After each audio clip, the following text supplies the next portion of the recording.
Tatiana, can I just quickly ask if you're going to share the slides? Yes, I will. Yeah. I think Yaro is going to have an introduction first, and then when we start, we share. Brilliant, because we are short in time. Let's start. So welcome to this session. This is dedicated to values and benefits served and delivered by climate services, as well as business innovation that can be designed in order to ensure that the information reaches those that can benefit from those. So we have split these breakout groups into two parts. In the first part, we will be talking about the value and benefits, what we are doing in the Climate Europe 2 project, as well as interesting example from the practice. Then in the second part, roughly in 40 minutes, we will turn into business innovation and we will look into examples of innovation and how to deliver that. So I would, at this stage, without any further ado, pass the floor to Kirsten to introduce the topic, and afterwards Tatiana and Karin will take us through the session. So enjoy the discussion. Thank you very much for being with us. Over to you. Thank you so much, Yaro. So what we are trying to do is first to give you a very short overview of what we are doing right now on how to understand and assess the values of using climate services, because we believe that if users on the demand side of climate services are not seeing a value in using climate services, then they will not use the climate services. So this is a very simple logic. And Tatiana will make a short presentation about what has been done in our search for finding out what the status is of understanding values and how tangible these values are. And then I will continue with a dialogue with a stakeholder, because we think that we have some disabilities when we are looking at the markets for climate services, because we really don't know what is inside the mind of climate service users. So this is what we will discuss. So we will start with the presentation of Tatiana, and then we think that this leads very well up to what Yaro is working on, because you cannot make a business if you don't know what people would like to have. So in that way, this is quite simple. In theory, maybe not in practice. Let's see.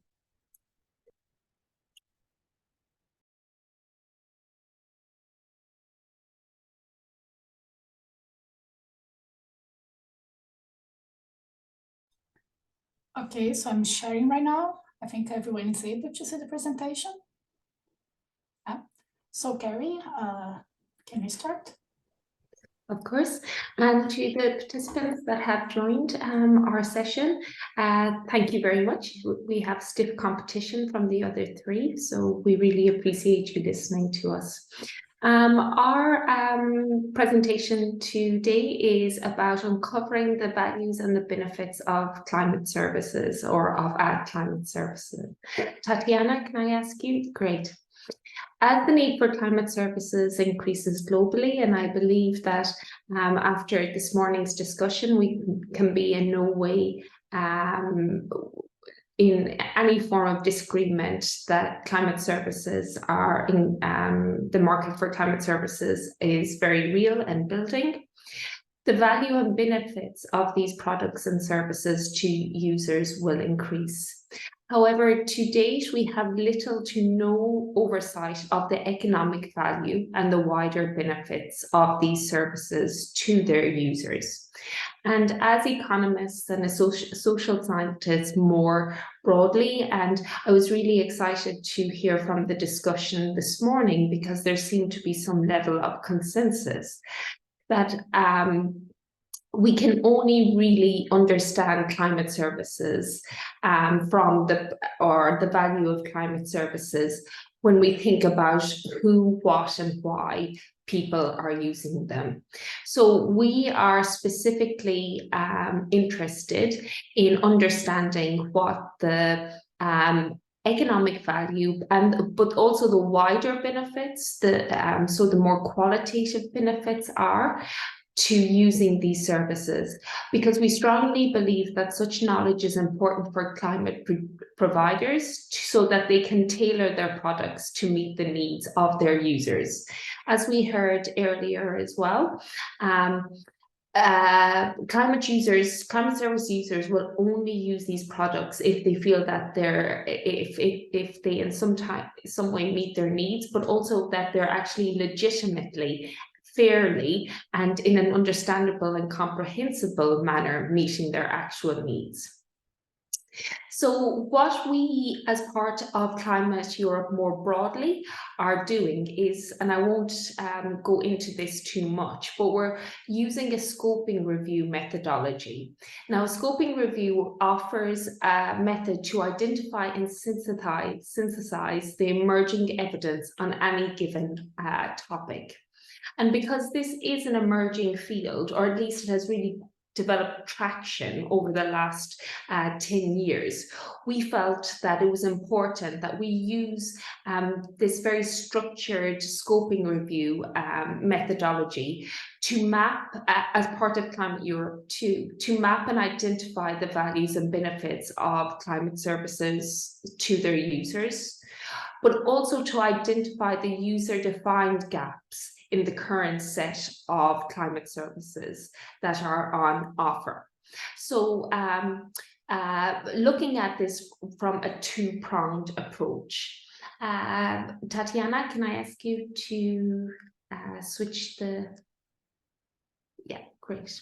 So our main research questions, or our main review questions, what we want to offer at the end of our deliverable to you, the climate providers or the climate service users, is an understanding of what are the value and benefits of climate services in terms of both the real and perceived risks avoided by using climate services in adaptation planning, and both in terms of the real and provided major risks avoided to physical assets, businesses, people, and ecosystems and biodiversity. So we're not looking at climate services as an abstract. We're looking at it very much in terms of how they're used and who they use them. So to this end, we're also interested in what approaches and data have been used to determine such values and benefits. And I'm going to hand over to Tatiana now, so she can give you the real interesting parts of our work and some preliminary, very, very, very preliminary insights to what we found so far, or what's emerging, I should say. We haven't found anything, but we can definitely speak about some emerging trends. Okay, so just to give an overview about how our research is going right now, we have in the bottom here like a guideline for our work. So this is the scope review is a very well structured and documented process for review papers, and this is in order to cover the whole literature and avoid bias. And we need to follow these steps. So as Carrie introduced, you have like our questions. We made like a protocol that guides our research. You make like searching for studies, where we dig very into the keywords, try to find the most of the papers with most broader values and benefits. And right now you are in the stage 4, where we are selecting the studies. In this stage, we have like 2 steps. First, that is a screening review, and then we are going just to start the full paper review. So the results that I'm going to give you right now, like it's just a first sign from what you can see from this first selection of papers. And just to finalize with the scoping review, after we're going to chart the data, and this is going to give us a database with all this paper that address these values. And then we're going to analyze in deep, like with our reporting results. And after, we're probably going to do a consultation to see also the user's perspective. So just some first impressions is that in Europe, you have right now relatively few studies that actually value the climate service. We have actually a possible exception on water sector and the wine industry. And we expect to find more papers on the agriculture sector in Europe. But actually the most of these agriculture sectors that try to take the value of climate service was applying in Africa. And what we can see right now is that the focus of the researches in Europe in the recent years is more in the stakeholder interactions. That is actually a very good and bring a valuable information, but it's not clear how values are addressed. So this has a little bit missing to understand. And we don't limit our review for just Europe, but we are looking for the papers globally. And we also find that Africa is leading the way in terms of documented climate service use. And as I said before, particularly in the agriculture sector. And agri-extension play a crucial role in explaining the information provided by the climate service. So as I said before, this is our first impressions, and I hope in the future we can bring more substantial and results. And I think I'm gonna hand the floor now to Kirsten. So we can. Kirsten? Thank you, yeah. Tatiana and Karin. This was a good introduction, because I think it is very well up to a little dialogue I would like to have now with a stakeholder that we invited, and this is Per Kaspersen. I will tell you, he previously worked at DTU, but after that he did his PhD and we did some damage cost modeling, a lot of data work. I think Per got tired of this very academic environment. He thought that for some time he wanted to go out and see how this works in practice.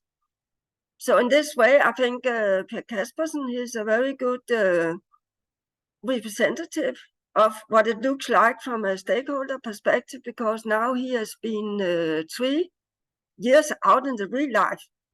And we will try to discuss a little bit what the value of climate services look like from a real world life perspective. So maybe Per, you could introduce yourself. Yeah, sure. Thank you, Kirsten, for the invitation to this. As Kirsten said, I've previously been employed at DTU as a scientist, and then now I work as my title is senior specialist as a small consultancy company where we support municipalities and local administration in relation to climate adaptation. And of course, this also involves the use and analysis of climate services. So the work that we have been doing mostly is to take some scientific work that the university did, where they developed a model that could calculate losses from flooding. And then we tried to take this model and see, okay, can we apply this model, and will it actually be used by local administrations if we develop it in the right way? So this is what I've been using the past 2 or 3 years to do. Yeah, I think it would be interesting to hear more about that, because I can also tell that I had one of the biggest surprises in my whole career as a researcher, when it happened that the model and the data that we developed actually was taken over by the local government, because they thought even before we finished the work, so they thought they needed this. But they also took it over because they wanted it to be more close to their own needs. So the model is done for flooding in Denmark. But Per, if you go out to a local government where you have done a lot of work, why why are they interested in this? What are the sort of value perspective of a Danish municipality when they do all this damage cost modeling? Why are they interested in that? Yeah, actually, I think the question requires a bit of background before I can answer, because I think it more or less, the way we developed the model was that it was open source. That's nice because then it's free. It was based on the data that they're already using in the municipality. So it's building data and information on where people reside and so forth. So that's data they're used to using. So I think that was like the first step where we kind of maybe not convinced them, but where they were interested, that we actually developed a model where they could use their own local data. And I think this is like maybe my first key point when going from university, where I develop theoretical or conceptual models, and then you try to apply them in a general way. And I think if you want to develop climate services that are going to be used, you need to consider that they will always need some modification for the local scale. You always need to do some kind of manual work in order for them to be relevant in a local setting. And that was my first big surprise. I thought, okay, you can just develop a model and then it works and you can just apply it. That's not the case at all. And maybe that's obvious, but at least that required some work. And also I think the first step was to realize also that the reason why they want the climate service is because they needed to support a decision. They don't just want general information that it's going to be 2 degrees warmer in Denmark. They want it for a specific purpose. That could be maybe they want to develop a storm surge wall and they want to know how high it should be or where it should be built, or they want to protect areas with biodiversity. So it always has to be targeted, the specific problem or decision-making problem that they have. And I think also another key point is that you need to have them involved in the actual analysis work. You cannot just develop a model and then expect them to take it over. So you need them involved in also looking at the data, selecting what data is good, because they have a lot of local knowledge and maybe they use some other data that they trust more, and then you need to include that also. And maybe just a final key point, Kirsten. I think there's been a lot about this uncertainties. You have uncertainties in climate models and climate projections. You have uncertainties all over. That is not really a major concern with climate service, at least in my opinion. That's not what they're concerned about, because they're used to taking decisions in the face of uncertainty. So they would rather just have like a recommendation for what they should do rather than have a lot of different options. I think that is at least what my experience is. Okay, I think that's a strong conclusion, because also even here we have a parallel session about uncertainties. But how do they tackle uncertainty issues? Is it more like saying that we want to build a dike or sluice, something that can protect us against 5 meter water level, or how are they addressing this? I think they address it in maybe if you can divide in 2 different ways. One is that a local municipality, we have 98 in Denmark, they would rather have that the government tells them, okay, so you need to protect, you need to use this climate scenario 4.5 something, and then they all use the same. That is what they want, because then they all protect at the same level and it's easier for them. The other way the uncertainty is in affecting that decision is that in most cases, whatever decision they make, for instance, a storm surge wall, is only part of a general urban development. So it needs to fit in with all the other things they're doing to make their area as interesting as possible for the people to live in. So even though maybe the science tells you, okay, you should build a wall to 5 meters, this may not be the chosen solution in real life. Okay. That's interesting. But what about when we talk about values, is it what sort of how do we represent different values? Is it like a house is not flooded, or what else is important in a city? Is it important what happens to an area with daycare for elderly people or children, and what about nice parks and all this? How do you represent all this? And how do you talk to the users about such issues, which I think are key values in a city development? Yeah, and in our experience, it's also key values for the local government. And it's if you only do the economic assessment of what is important to protect, then the buildings will be the most important things in all cases. So you need ways of including maybe not economic values, but some other types of values for these other types of losses that can occur. Not having access to hospitals. Maybe you have some areas with very important biodiversity that will be flooded and which is not protected. And I think this is where it's important to actually have the local municipalities involved, because they have all this data and they're used to using this data for decision making. So you need to ask them, okay, so how can you use this data in relation to what our model tells you that is important? How do you want this to be included? And I don't think I think you have examples, for example, from Finland with one of the. How did you include that data? Outside the building area. Yeah, we had one municipality that were very interested in, for instance, agricultural losses. That was one aspect. So actually what they did, they asked us, okay, so can you come up with some model where we can estimate the losses for agriculture? Because there was a very strong political awareness about that. Okay, so this is very important for agriculture. This you will have major losses.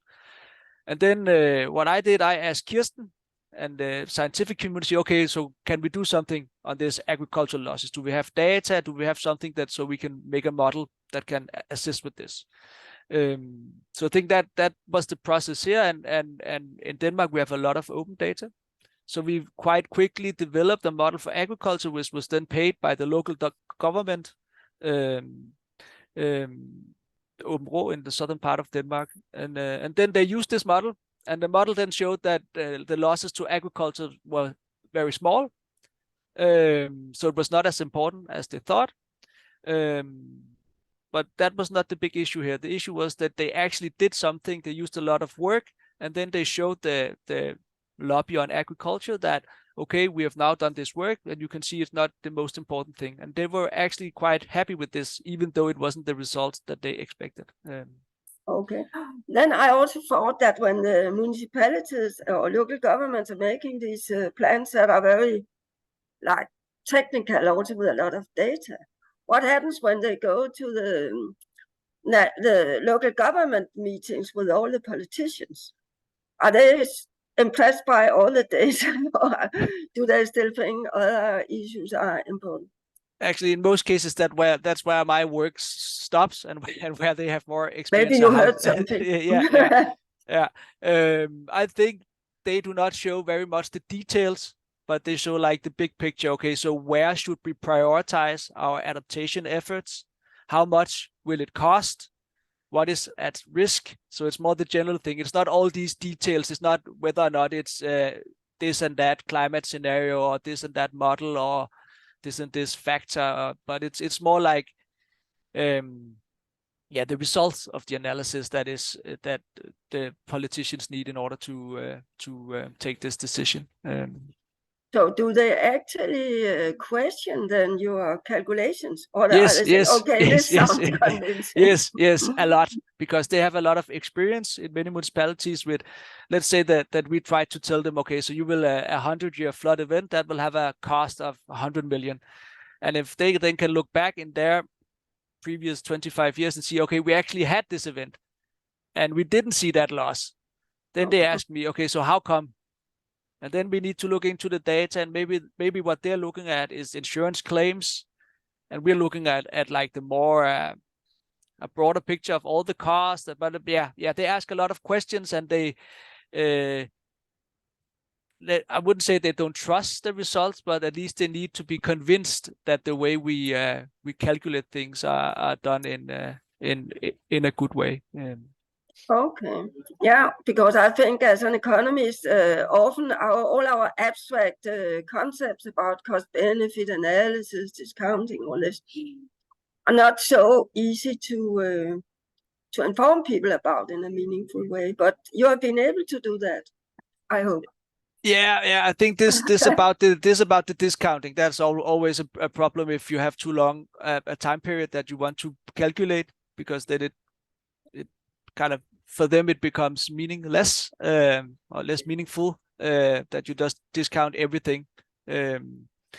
But I think, and what we've also done is actually together with the collaboration of municipalities Denmark, we have held courses how you can do this damage cost assessment and risk assessment with the employees at the municipalities, and I think that helped a lot with increasing the level of both of the technical skills, but also the knowledge on how you can do these things and how they're actually done, and what lies behind the data that they can access. I also have the impression when I met some of these local guys that they really liked doing the analysis themselves, because it was, you're very qualified people, also more in the sort of data management, GIS systems, but also people with a broader overview in the working in the government. And they really like getting their hands on something. It's more fun to do the work than just ordering some report. Yeah, and hopefully it's also less costly. So, but I think that there's also the issue that they don't have a lot of time set aside for this task, at least in Denmark. So Okay. in many cases they would try to contact a consultant anyways. But okay, but this is interesting also for you, Jaro, about business models. So maybe I think if some of you in the audience have some questions for us, we would like to discuss, and that could be both for Karen and Tatiana's presentation and for what we discussed now. So I really hope you have some questions or remarks.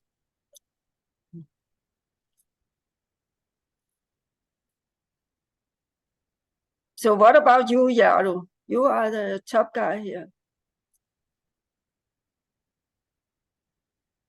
I'm slightly losing you, so I don't hear you right now.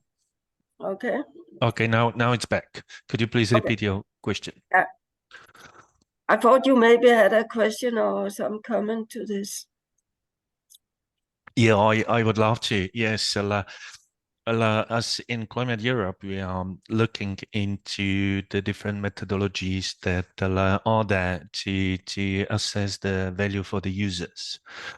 So what would be your preferred approach? There is a private benefit, from using the service for specific purposes.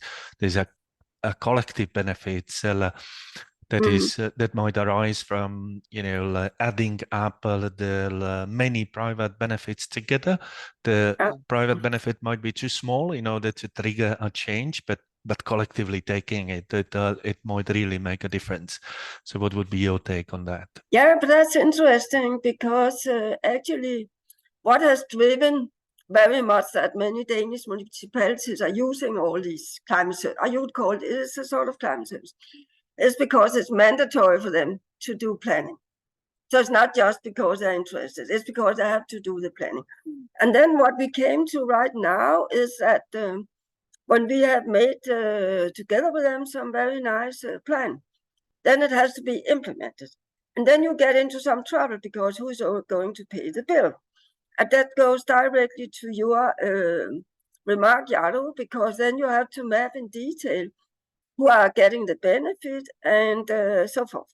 Because it's also in Denmark like that the municipality can decide who's going to pay for the adaptation, like a dike or something. And then as economists also, we know that there will be some private benefits, like your house is protected or industry would not lose production and all that. But there will also be some public benefits that, like you have access to the nice beach, you have the old church protected and all that. So we have actually decided now to make a very detailed module, also together with the Pear's company, that can map all the details of who would benefit and thereby have to pay, and what is more a public good, and that will have to be paid by the municipality or something. But we know we will get into trouble, Because if there's a small mistake in the data or in accuracy, and a house owner can see that his house would not be affected, he will not pay. So, you know, and it has really been a problem already in many places in Denmark that private house owners and industry don't want to pay because they say, I've already protected my place. So it ends up, I think, in a way, they're all interested in the data because the data can also be used as an argument for not paying. So maybe if you get very close to implementation, then you will get some people to wake up and say, hello, I'm not going to pay.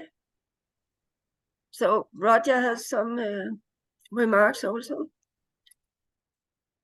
Thank you. It's just adding on to some of the discussions that's been going on. I know that there was a lot of discussion going on in Australia about the value proposition and how you could better define and what are the elements that needed. And there's been a lot of discussion that was going on prior to COVID, and that has continued subsequent to my leaving there. So it'd be very interesting to see what has happened in from that aspect. And that, you know, and the difficulty that it's not necessarily always in the scientific literature. It's more in the gray literature where a lot of these discussions have been taking place, including with the investors groups and stuff like that. So that you may need to delve a little bit more deeper into to find relevant information on the value proposition and valuing climate services.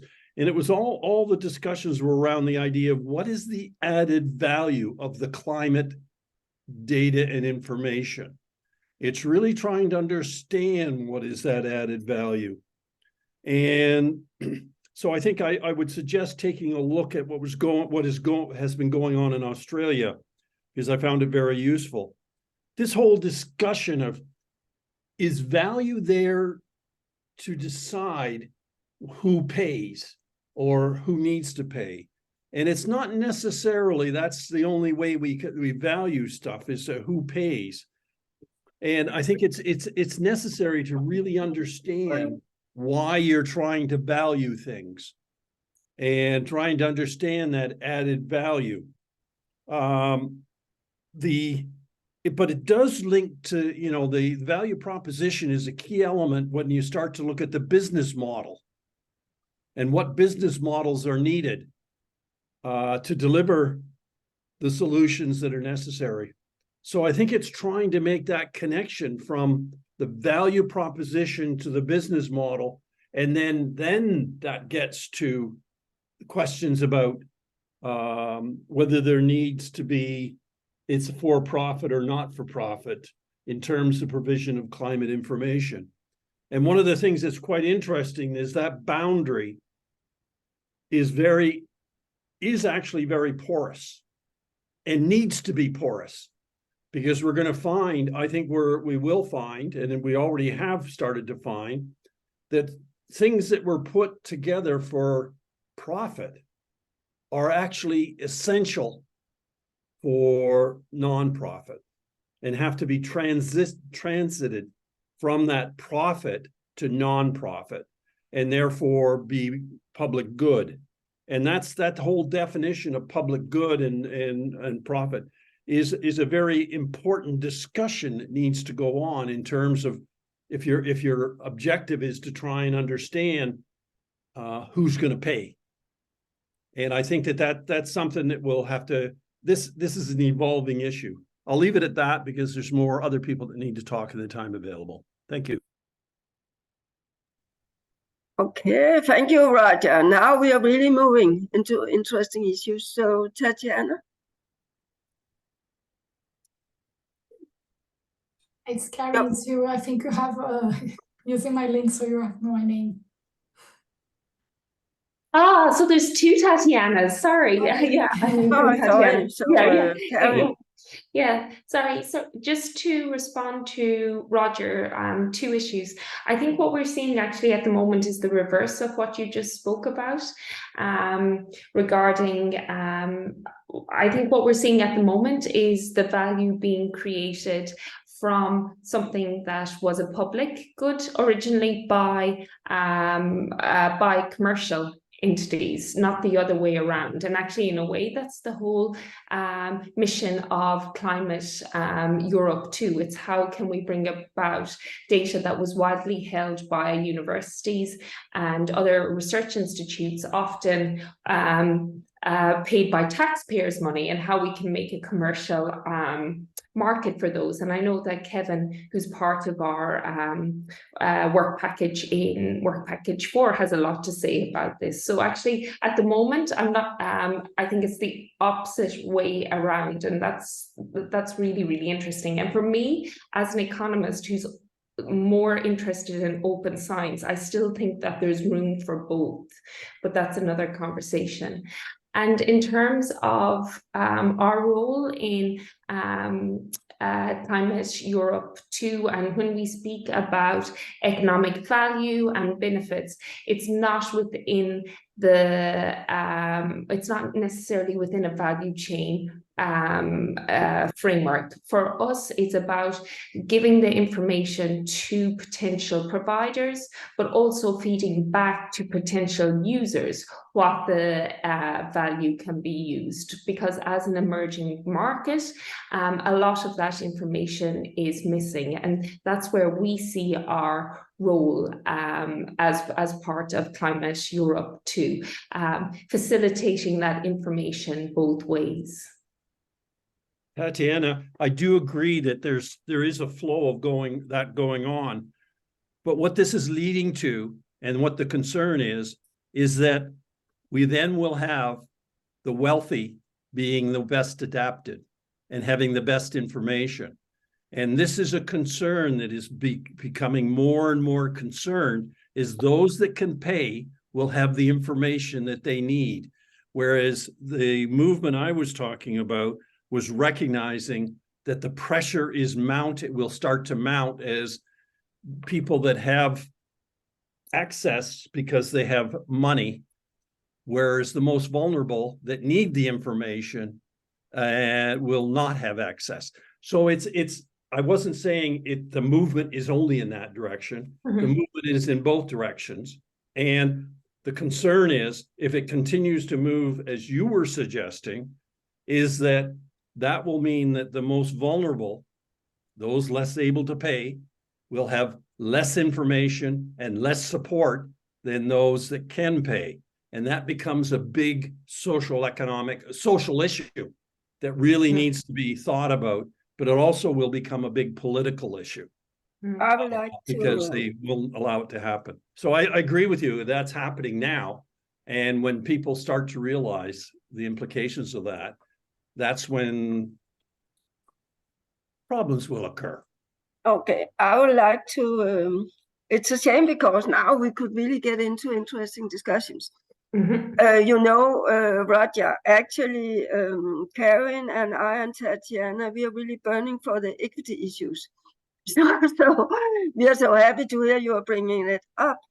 And we are very much aware of that. And what I was trying to say also was that when people are beginning to get close to real adaptation, then some of these value propositions show up.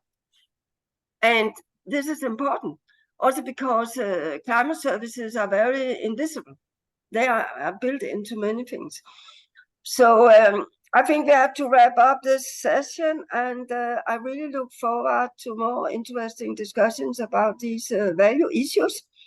And I will also bring your attention to what Tatiana said in her summary of our preliminary results.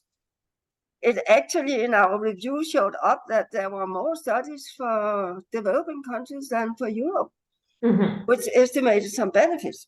This is not the same as that money would be available for helping African farmers, for example, but it just shows that there are some information about this, which we can build up. But I think Yaro wants us to conclude now, and we are following the advice from the boss. So I thank you very much for this discussion. We look forward to meet you also, Roger, again with a lot of. If you have some recommendations for studies, you should really send us some links. Mhm. Brilliant. Thank you very much, Kirsten. So this is just to say this session continues, but it continues looking into part of the question that we open up, but from the business innovation perspective. And I will basically take you even further with the question, who should pay, who should contribute to sustain a certain climate service provision, but also who should not, right? This is the ethical question that Roger raised and so on. So the reason why we have organized these breakout groups together, this is one single work package of the Climate Europe 2, because the topics are very closely connected. I mean, the business innovation is not something disconnected from the value. It's about how the value can be delivered and how the cost of provisioning the services can be distributed in an equal and appropriate way. So I have also a few slides to share at the beginning. I hope you see my slide now. Could somebody confirm? Yes. Yeah, brilliant. So I will start with some examples rather than inviting the climate service providers to join us. Because we have been doing that for many times. So I have some examples. So imagine you are a farmer and you have discovered this app, this highly useful and interesting app that helps you to detect your field from the satellite Earth observation information and knowledge, and you can add to your fields other information like what is the soil humidity, and actually you can use it as your accounting system. You add how much fertilizer you have added to the fields and so on. So it gives you update on the physiological status of your plants. It gives you the information about when you should irrigate and how much. And if you are interested, I mean, you can access this app also from desktop computer and have something like accounting system clearly identified. So this is an example of what we call integrated climate service. It combines the information from climate and weather and add a number of other information like what is your input, what is the phenological cycle in your area, when you should irrigate, and so on. This is generating value for you as the farmer. It makes it easier for you to manage your agricultural activities. Now imagine a different setup. Imagine a regional environment agency that is doing this as a part of their mandate of provision. They also use the Earth observation data and models, and identified well before the irrigation season, identify the plants that have been the crops that have been planted. And based on this crop water demand and using the climate forecast and weather forecast and climate forecast in a combined way, they can determine what is the water demand, irrigation water demand before the irrigation season. So it informs the farmers directly, I mean, how much water you would need for the irrigation, but it also informs also the water or river basin authority about what is the volume of the demand, how much water might be abstracted from the rivers. And the river basin authority might see also from the climate forecast how much water will there be. And from there, they can initiate perhaps some water conservation and saving activities if we are heading towards the drought. So suddenly the benefit, the climate service is provided by public authority agency and is exploited by public authority in order to increase the water security. So the climate services, and this is building up on what was discussed earlier and what Roger nicely pointed out, generate a private and collective benefits. The private benefits might be even small, but if you sum them up, then you're providing a much higher value, contributing to greater water, energy, or food security, enhanced resilience, increased adaptive capacity. But those collective benefits will not be materialized until certain level, critical mass of uptake of this service is reached. So it really depends if the level of use of this service remains on 1, 2, or 5 farmers, the collective benefits will not be realized, right? The farmers' benefit also might be small in order to overcome the barriers. I mean, they need to be used to managing their fields using this new technology compared to what they have applied in the past. They know their fields, they know them by heart, they were grown up in the regions. So for them, there is also a cost of transitioning towards a new management system that is not necessarily the one that they apply in their daily management practice. Those are just two examples on irrigation, but let's look on others. So there is definitely risk assessment is core of the climate services. Risk, both addressing the risk and addressing the opportunities that the people have or the businesses have to protect themselves. Risk assessment is part of the financial disclosure of climate-related risk, nature disclosure of risk. It's a part of the mandated obligation of the critical entity management and so on. So we have seen many climate services delivering risk information. How much is your business impacted by climate-related extremes? So both, you know, domestically, but also outside of the world. This is an example where you can get easily simulation of the flood, in this case, Venice. You should see the animation, I hope it is transmitted. Or you can see the static assessment of Venice.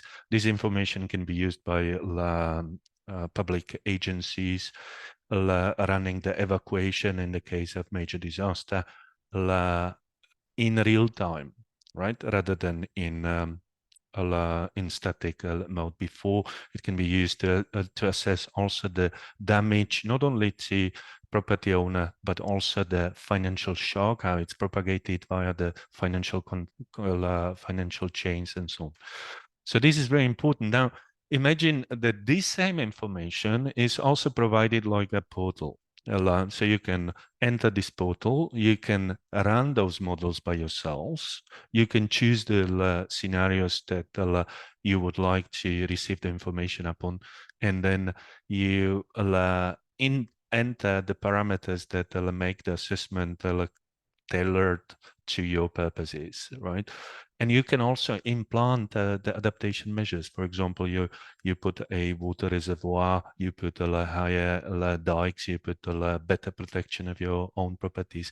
These all can be done in the same portal using a simplified models that delivers the information quickly within a few seconds or up to a few minutes. And you can privately run your climate risk assessment, but also adapt the assessment of adaptation or mitigation measures.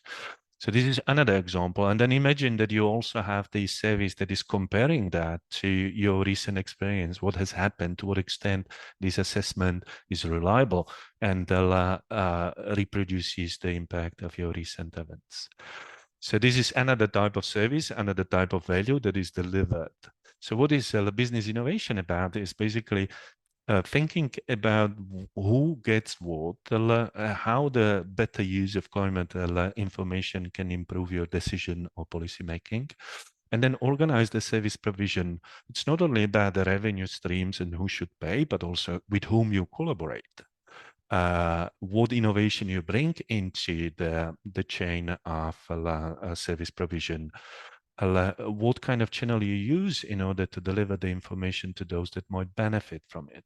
So there's the whole thinking around how to deliver the value is wrapped up in the sense of business innovation.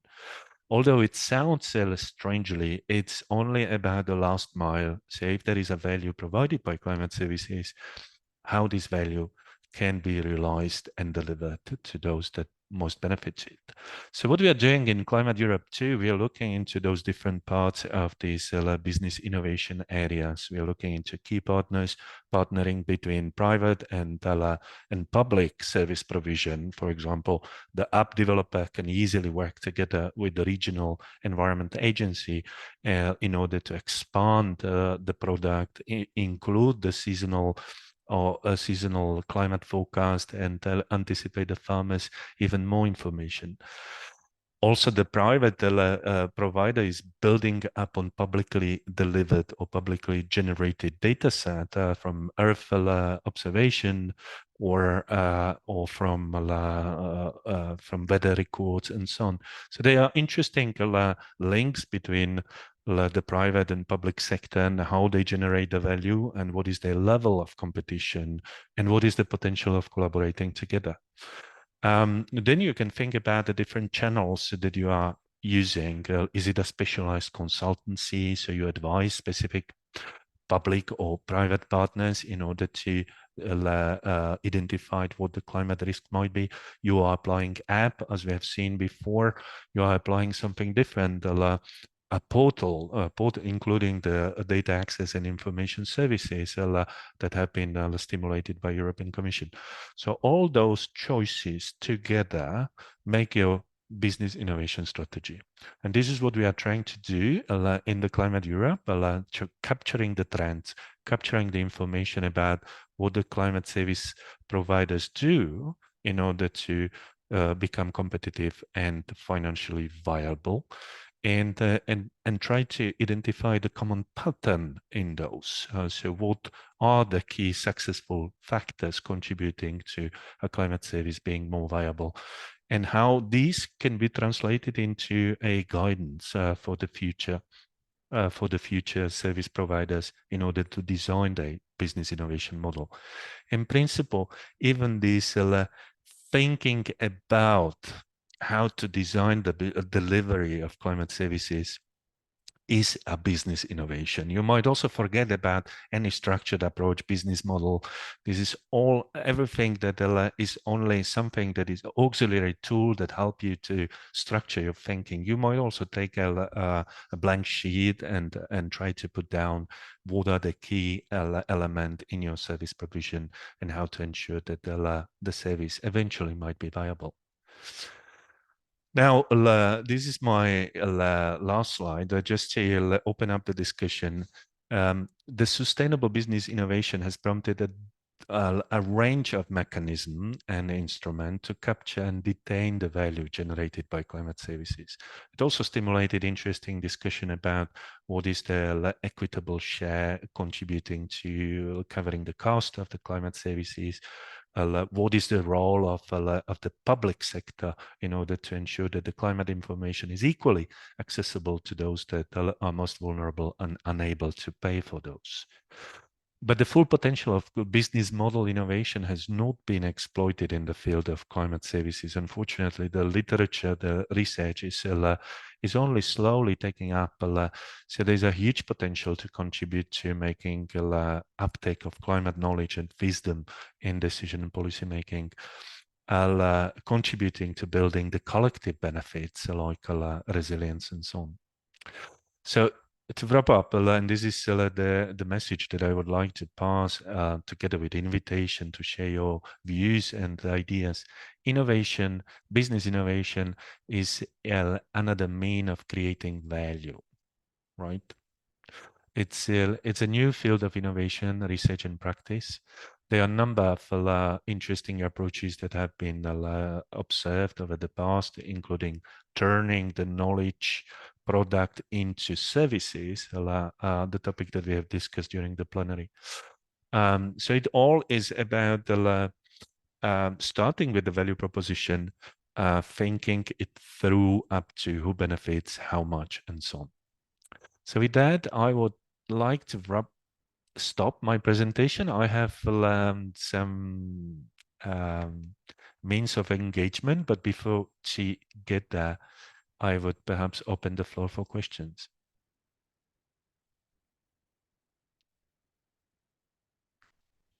Are there any hands? Hi, Yarrow. I know we work together, and so maybe it's a bit weird that I No, asked that's you a fine. question. Please do. But also to get the conversation started. I completely understand innovation as a key driver of value. But for me, I see that a lot of the innovation in science, climate services will probably come from the public sector. That's just my impression, as in, you know, we are the scientists, we're the people developing the models, at least in the short run. Where do you see a role for businesses, irrespective of their SMEs or you know, the big four like PwC, for creating innovation?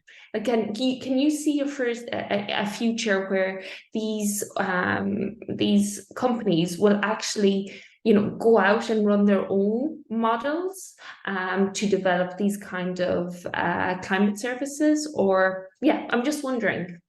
Yeah, brilliant question. Thank you very much, Karin. So in principle, if I'm sharing only my personal experience. So I have been working in this field for something like 10 years. I have coordinated several projects meant to develop climate services and so on. When I look back at my experience, the innovation comes from private sector, not from the public. There's interesting way of incremental innovation. The public agencies are testing some innovation, but in an incremental manner. So they are extending their services, but it takes a long time to persuade them to do so, because they have limited budgets, they have limited capacity also to participate in international innovation projects or initiatives and so on. So they tend to be very conservative. What we can deliver with the limited budget as we have as the public agency. The private sector is much keener on innovation when there is a gap, when there is a opportunity for them to provide services, then jump on it. And this is done on top of public sector data. This is on top of the Copernicus and Galileo program that were funded with public money. And in some cases, we see also that the public goes back to the private service providers in order to get a better data. For example, after the May 2023 flood in Emilia-Romagna, the civil protection actually used the private sector information about the flood, the damage, and the urgency and priorities for the evacuation. So it was not the public that is mandated with providing the information, because that would have taken several months. So the private was able to fill the gap very quickly. And there are a number of other examples that I could mention, but I do believe, and this is my personal opinion, I mean, we will see a number of interesting collaborative model between public and private in the future. And with that, I agree with what you said. I mean, there needs to be a synergy and symbiosis between public and private. Yeah, great.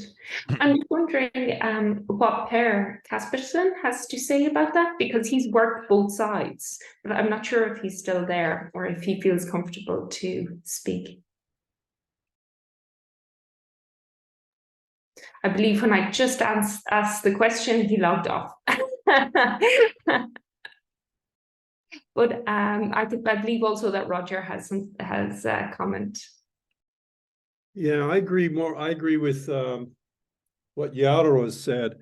When we did an analysis of who was investing in R&I associated with climate services, we found that there is a large but really unknown investment by the private sector, because they don't have to publish research papers, etc. But there was an investment going on, and this is where, you know, we were hoping to be able to see is how we could enhance the trust between the private and public sector to share some of those results. And this is difficult to do because of the competitiveness that exists within the research community, and plus the private sector generating income and needing to generate income for their investments in research. But it was well recognized that there was an investment going on in this area. It was believed, you use the word models, investment in models. And I'm not convinced that the private sector is going to see the advantage of developing GCMs or atmospheric models or ocean models or something like that. They will use that basic information that is available. But where they will really get at it is things like what I think Yarrow was getting at, where they, understanding how they interpret that to get at impacts and then getting to solutions.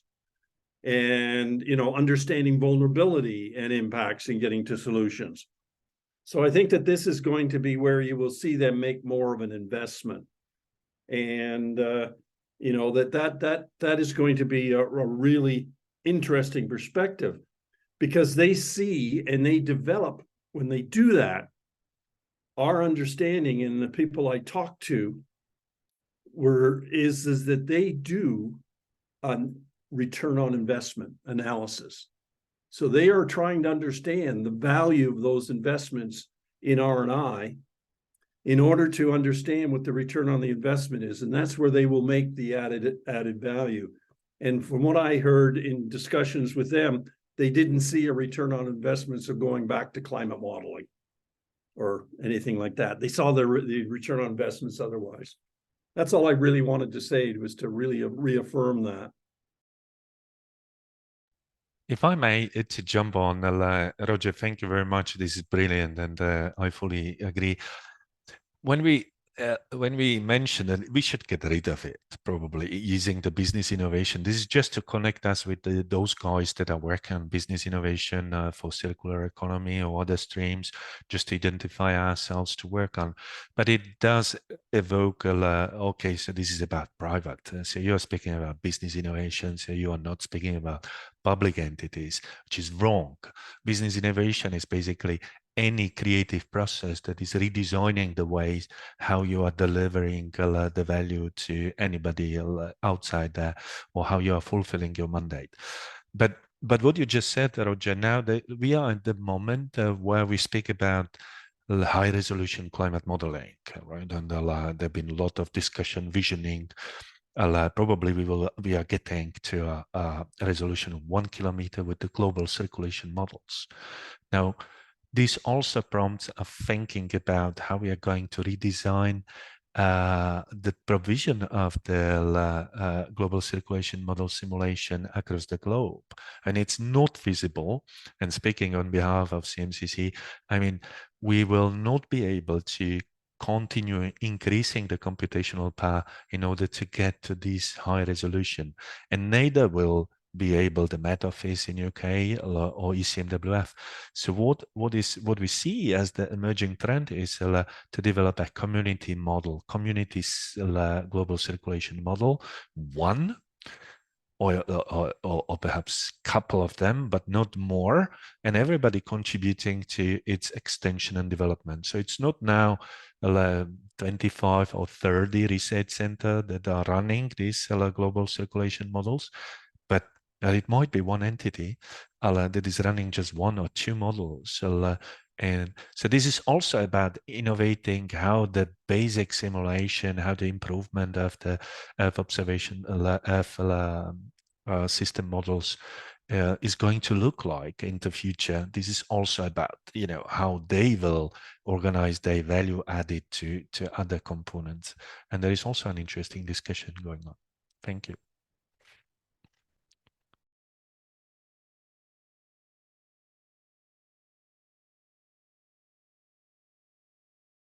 Excellent. Do we have more questions? We still have a few minutes, at least 10 minutes. So I have also prepared some engagement activity, a Menti survey in the case that the participants would prefer not to take the floor. But we see Mark, over to you. Mark, is your comment relating to the comment you just put in the chat? Yeah, exactly. Yeah, I just read it actually. Yeah. Shall I read it out for everybody else? Yeah, please. So what I work at the Danish Meteorological Institute, and we are a climate service provider in Denmark. We've also started making a climate service actually in Ghana. Mm-hmm. And one of the things that struck me about your comment was that was this interesting thing about Africa leading the way in the use of climate services. And I wasn't certain whether it was the use or the value that you were looking at. And sometimes I think the discussions that we have are very shaped by the EU and our global north bias that we all have in this room. Do you, in your work that you've done, do you see that there's a different approach to climate services in the global south, and particularly in this balance between public and private provision? I'd just like to say, first of all, that the bias in the room won't really hopefully apply to myself, because I do a lot of research in low and middle income countries, and it definitely doesn't belong to Tatiana, because she comes from a middle income country, Brazil. But I'd just like to say that the research that what we're seeing emerging in Africa, the trends we're seeing in Africa, I think are really, really exciting, because my bias would be, working in climate change and adaptation, is that we have a lot to learn actually from low and middle income countries, because they've been experiencing these issues for a lot longer, so that they're much more ready to take the floor when it comes to engaging with these kind of adaptations or adaptation planning, or in terms of using services that might help them make better decisions. What I think the more exciting thing about the work we're seeing emerging in Africa is not just that they're using the climate service, but the part where we spoke about the key role of agriculture extension officers, in that just like in Europe, there's a lot of information and climate information available for Africa. But as an entity, it's not really usable. To get the farmers in particular to use it, you need to have these middle persons, these agricultural extension people, to actually to explain the information, what it means, how it can be used to the farmers, and that then legitimizes it, so that the market or often this is actually it's not a market good as such, it's delivered by the governments as part of their extension services. So I think the trends that we're seeing in Africa are really, really exciting, because we're seeing the climate services being used in everyday lives. The value in terms of economic and the wider benefits are being documented. And we're seeing a model where actually it is pretty much open access. The farmers are not actually necessarily paying for these services, or else if they are, it's a nominal price compared, within their own currency. I'm not making the comparison to Europe. So I would say that perhaps for agencies like your own, if you are to go and try and extend your services, that irrespective of what industry it is, there will be a key role for facilitators to go out and document how information can be used. There needs to be that middle person. And that's something actually I think we're really missing in Climate Europe, the evaluation of that middle person's role in it. Yeah, but I'm not sure if that answered your question, Mark, because I get really excited about this finding. So Tatiana, I assume you want to come in. No, I just like you talk about this middle person. I like maybe this could be also an innovation business, like Yaro talk about. Like some climate servers, like I see, they not just bring the climate information, but they also right now try to help the decision makers with interpret the information and make the decisions.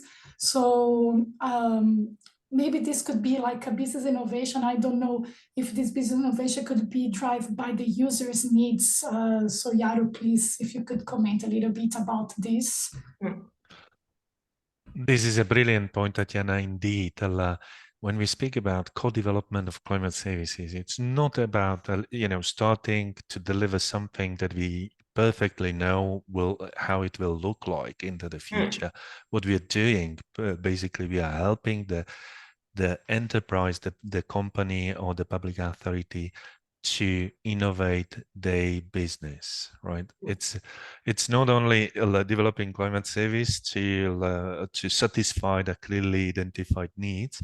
It's really stepping over and helping the redesign the strategic goals or the means of delivering those goals for the business or private sector. Just adding very quickly to Mark, a brilliant question. There's a caveat. We are looking into peer-reviewed literature. Yeah. And it might be, right, so that the conclusion is influenced by the many papers that are delivered by researchers working on the development aid or, research grants outside of Europe.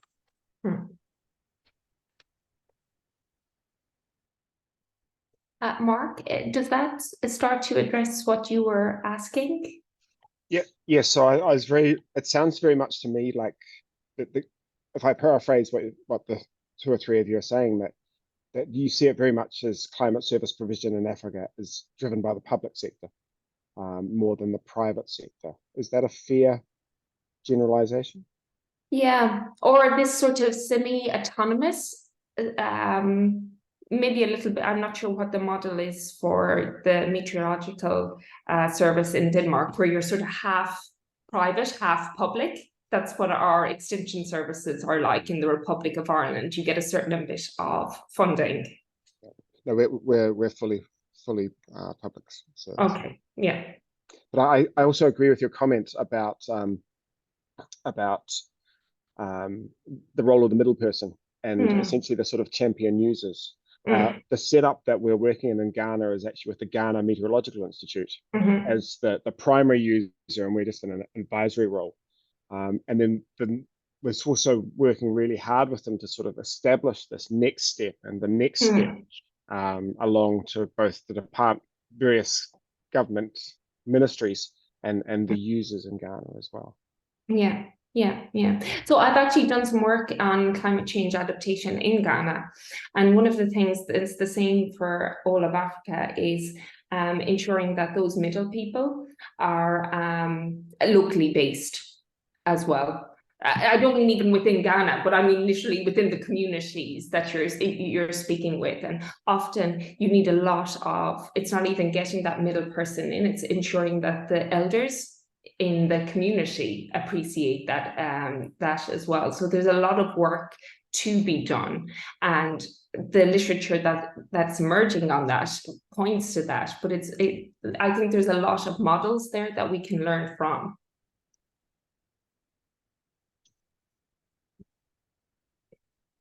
Roger? Yeah, just two quick points is that there has been a large investment by various organizations in enhancing the capacity of African countries to take up climate services. And as a result, there's, it gets back to how much of a added value is there for the private sector to get involved. So I think that's a really key point there that could be looked at. But the amount of money that's been poured into enhancing climate services and climate service use in Africa is substantial, and it's come from public sector, I should say. The other point is I agree particularly with your emphasis on the the middleman or middle person. Sorry, I apologize. Person. Yeah, I did get it. I did get it right eventually. But that middle person, it's really important to understand the role of that. You know, some NGOs are playing that. The Met Services, Mark was made, are playing that role. But there's a whole, you know, the extension workers are really important. And I think it's better understanding that. One area that might be interested to follow up is IIED Europe is really looking at that knowledge for being developed in the developing countries and their utility, one aspect they're looking at, and their utility in Europe otherwise. So it might be interesting to follow up with IIED Europe just to see what they're doing in this particular area, because I think it could be a useful connection. Roger, can I just say something to the floor? I'm not being argumentative for the sake of being argumentative or being facetious here when I say this, but it really it is in Europe's best interest to how you phrase pour money into Africa. Europe is pouring money into Africa because it's a good test ground, a good testing bed for what we're going to need in 20 to 30 years. So I don't see it. I see a lot of the value that comes from this public involvement in Africa as something that really we're going to benefit from in the long run. So, but maybe that's a little bit too philosophical for that. It might be, but what I was saying is it's much broader than what you're thinking of. It's because the security and well-being of Africa is essential for the world, including Europe. So it's not because we're going to learn stuff from what they're doing so we can use it in 20 to 30 years. No, I think I hope it is. Sorry. Yeah, I hope it's recognition that the value is, you know, we need to have a strong and sustainable Africa for the benefit of the entire world. And I hope that's there is a prominent position. When I say pouring money in, I was using that very positively. Okay, good. Using it as a negative thing, because pouring money in is, you know, we need to have a strong and sustainable Africa for the benefit of Africa, but also for the benefit of the world.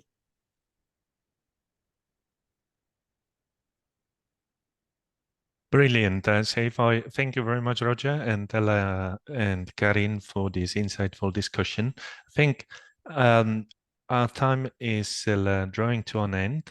We need to release participants and give them some break, a lunch break, and hopefully many of them will join us in the afternoon session. So just from the organizational point of view, we are starting again at 2:30 after the lunch. There will be no wrap-up from these breakout groups today. We will do that tomorrow during the farewell session. So thank you very much for having participated in our session. I hope you have identified some interesting take-home messages. We will be continuing working on this topic. Please drop us an email, get in touch with us if you are interested to contribute to that. We will be organizing also an expert workshop towards the end of this year or beginning next year, where we will cover more in depth the topic that we have just outlined during today's session. So Karin and Tatiana, would you like to join me to thank the audience, say a few words from your side, and then we stop this. Thank you. Tatiana, would you like to say something? I just would like to thank you for the presence and the good discussion that you have here. Pierre, I think he left, but it's very good to hear the experience from Pierre. I think we learned a lot, and yeah, thank you so much. I was grateful. Likewise, I've learned more, I feel, than I've actually disseminated in terms of information. So thank you, everybody. Enjoy your lunch. See you later. Bye-bye. Bye-bye. Bye-bye.